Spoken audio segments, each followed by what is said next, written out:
Bom dia a todos! Graça e paz do Senhor Jesus seja com todos nós. Uma ótima quinta-feira para todos. Hoje é dia 18 de maio de 2023. Seja muito bem-vindo ao nosso devocional de hoje. E nesta quinta-feira nós vamos dar sequência aí à nossa maratona de leitura bíblica e vamos mudar um pouquinho de tom, né? Nós vamos agora para a carta de Paulo aos Gálatas.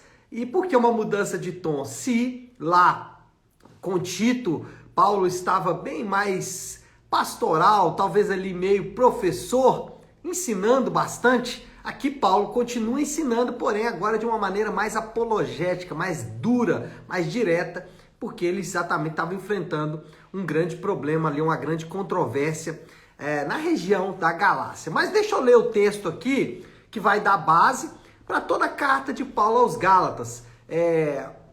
Precisamos e se queremos ser fiéis às Escrituras, nós temos que nos manter falando do assunto que o autor está falando. E o que Paulo está falando na carta aos Gálatas? Eu acho que resume bem o versículo 11 do capítulo 3. Então, Gálatas 3, 11 diz assim: é evidente que diante de Deus ninguém é justificado pela lei, pois o justo viverá pela fé. Pequeno versículo que resume de forma muito objetiva qual é o assunto de Paulo na carta aos Gálatas, o que ele pretende tratar na carta aos Gálatas. Vamos entender aqui o contexto para a gente saber, né, como vamos conduzir aí o nosso devocional nesta manhã. Paulo, como eu disse, ele está enfrentando uma grande e perigosa controvérsia na região da Galácia.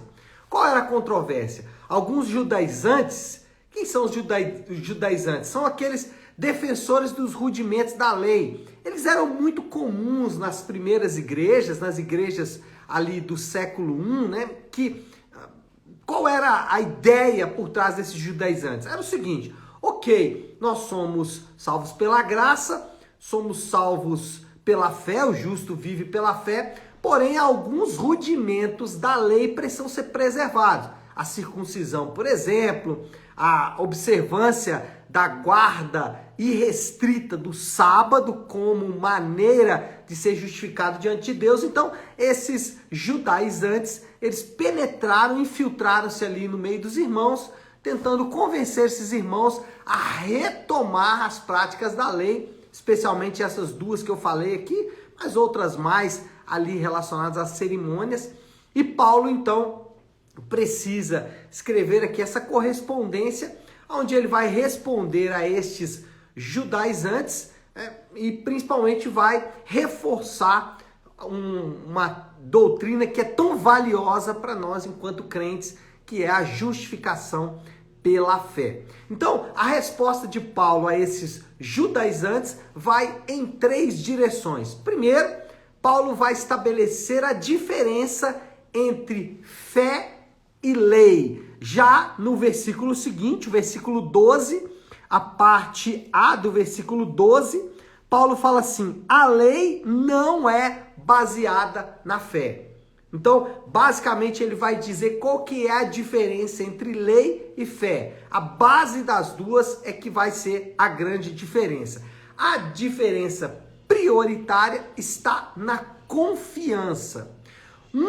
Confia na obediência, na sua própria obediência. Então, os judaizantes, qual era a confiança deles? E todos aqueles que obedeciam à lei, aqueles fariseus que Jesus teve profundos embates, discussões com eles durante o seu ministério na terra, esses judeus, esses fariseus, esses judaizantes, eles tinham uma confiança de que se eles obedecessem à lei de Deus, Deus então os abençoaria, os salvaria e daria todas as coisas boas para eles. Então, a ideia aqui é uma troca de confiança. Enquanto que a lei confia na obediência própria, a fé confia na obediência de Cristo. Então, essa é a diferença básica, e aqui vale fazer um comentário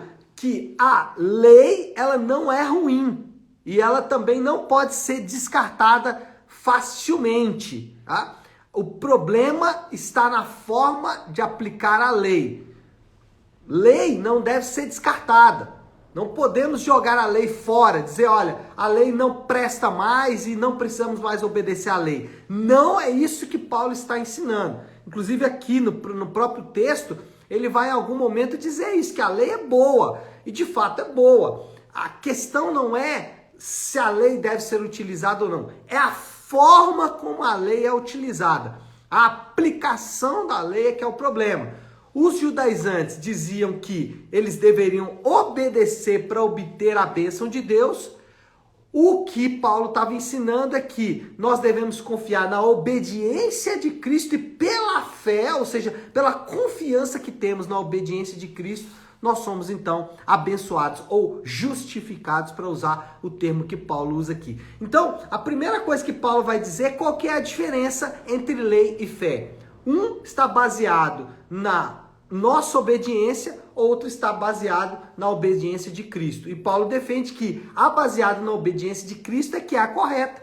A nossa obediência, ela primeiro vai ser sempre falha, e segundo, ela não pode justificar os homens, como Paulo disse aqui no versículo 11, é evidente que diante de Deus ninguém é justificado pela lei. Então Paulo já dá o tom de qual que é a diferença entre as duas. Bom, feita a diferença, outra resposta de Paulo aqui é que a justificação ela é muito aplicável. Olha aí a parte B agora do versículo 12, Paulo diz assim, quem praticar estas coisas, por elas viverá. Então, o que Paulo vai dizer na parte B do versículo é que isso são coisas que nós fazemos ou devemos fazer no dia a dia. Ao contrário do que muitos pensam, a justificação é altamente aplicável. A justificação não é um termo teológico apenas, ainda que seja um termo teológico. A justificação não é uma doutrina bíblica apenas que está restrito aos meios acadêmicos, não. A justificação, ela está no cerne, ela está na essência, é como as linhas ali da carne, é como as fibras do nosso corpo, ela está entranhada na nossa vida, não há como nós nos livrarmos da justificação. A diferença é, ou seremos justificados pelas obras da lei, ou seremos justificados pela fé. Mas todos seremos justificados, não importa quem seja. Você que está me assistindo, você que está me ouvindo, eu, qualquer pessoa, nós trabalhamos a justificação o tempo inteiro. Eu vou mostrar isso. A nossa sociedade, ela é altamente meritória. E o que Paulo está ensinando é que a justificação ela é contracultural. Então, olha só, como que a justificação está entranhada na nossa vida. Nós, desde pequeno, aprendemos, e talvez você, pai, você já falou com seu filho, e eu falo com o meu filho às vezes, a seguinte expressão, você precisa trabalhar duro, porque se você não trabalhar, você não vai comer, né? Estou usando até um termo de Paulo aqui. Mas enfim, você precisa trabalhar, você precisa se esforçar, você precisa se esforçar na escola, você precisa se esforçar no trabalho, em todos os lugares. Por que nós falamos isso? Porque nós estamos trabalhando com o mérito, tá? Vou dar até um outro exemplo aqui. Alguém disse assim, você tem mérito, por exemplo, por causa da cor da sua pele, ou branca ou negra. Então o mérito está na cor da sua pele, o mérito está no seu trabalho duro. Por isso que a justificação pela fé, ela é contracultural, porque a justificação pela fé vai dizer, não, você não vai ser justificado pelo seu trabalho duro, você vai ser justificado pela fé. Então, a primeira coisa aqui, quando a gente fala que a justificação é aplicável, é que ela é contracultural. Então, como que nós aplicamos a justificação pela fé no nosso dia a dia? De duas maneiras. Primeiro, não precisamos fazer coisas para sermos aceitos por Deus. Nós fazemos porque já fomos aceitos. A ideia aqui é o seguinte, você não precisa trabalhar duro para ser aceito. Você foi aceito, por isso trabalhe duro. A ideia é que o nosso valor não está no que fazemos. O nosso valor está no que Cristo fez por nós. Sendo assim, eu posso fazer, mas a motivação está completamente desconectada do que nós normalmente utilizamos. Então, eu sou um bom pai porque Cristo me aceitou. Eu não sou um bom pai para que Cristo me aceite. Outro exemplo está na identidade. Nós não precisamos ser para sermos aceitos. Tem aquela frase bem famosa, né? Não é sobre ter, é sobre ser. E é isso mesmo. Só que nós não precisamos ser para sermos aceitos. Nós somos pela graça de Deus. Então, quem nós somos? Nós somos porque Deus nos deu pela graça. Então, nós somos justificados não pela nossa ação. Nós somos justificados por aquilo que Cristo fez por nós. Percebe que ou somos justificados pela lei ou somos justificados pela fé. Pastor, eu não posso mais falar para o meu filho para trabalhar duro? Deve falar para ele trabalhar duro, mas nunca deve ensinar para ele que o valor dele está no trabalho ou no que ele vai conquistar no trabalho. Ele não vai ser aceito ou ele não vai ser, a identidade dele não vai estar baseada no que ele faz. Vai estar baseado em que Cristo fez por ele. A identidade dele não tá baseada no que ele é, mas em que Cristo foi por ele. E aí talvez você pode estar achando isso estranho, mas é exatamente isso que Paulo vai falar no versículo seguinte, no versículo 13. Olha aí o que Paulo diz. E aí a gente já vai caminhando para encerrar o devocional. Paulo diz assim: Cristo nos redimiu da maldição da lei quando se tornou maldição em nosso lugar. Então, Paulo vai falar tanto de ser e de fazer. Ele fala, Cristo se tornou maldição para que nós fôssemos bênção. Isso é ser. E ele fala, Cristo morreu em nosso lugar para que vivêssemos.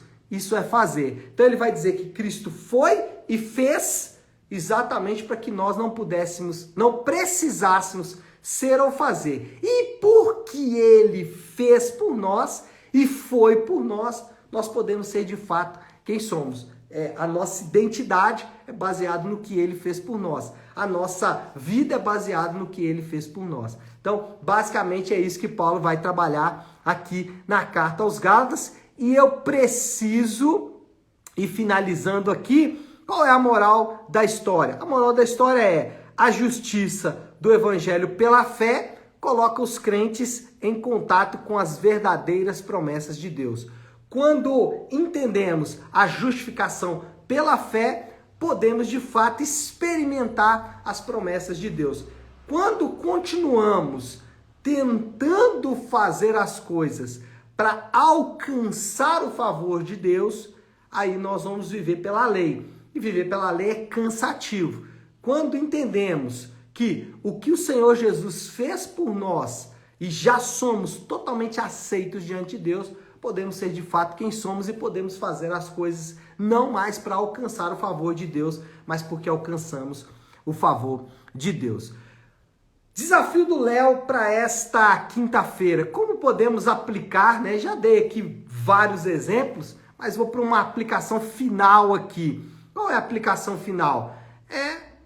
O desafio de experimentar a liberdade proposta pela graça de Deus. Esse é um grande desafio porque, como eu disse, nós vivemos em uma sociedade altamente meritória, que trabalha muito a questão do mérito. Então, desconectar a nossa vida desse ciclo de mérito é muito difícil. Por isso que você vai ver pessoas, por exemplo, fazendo coisas para alcançar o seu valor. Então, ele vai estudar para obter o elogio das pessoas, ele vai trabalhar para obter o elogio das pessoas, ele vai servir no ministério para obter o elogio das pessoas, ou ele vai ser um profissional, um pai, um pastor ou qualquer outra coisa para obter o elogio das pessoas. Por quê? Porque ele está preso a uma cultura, a um modo de viver que é muito cansativo. Mas a proposta do Evangelho, a liberdade proposta no Evangelho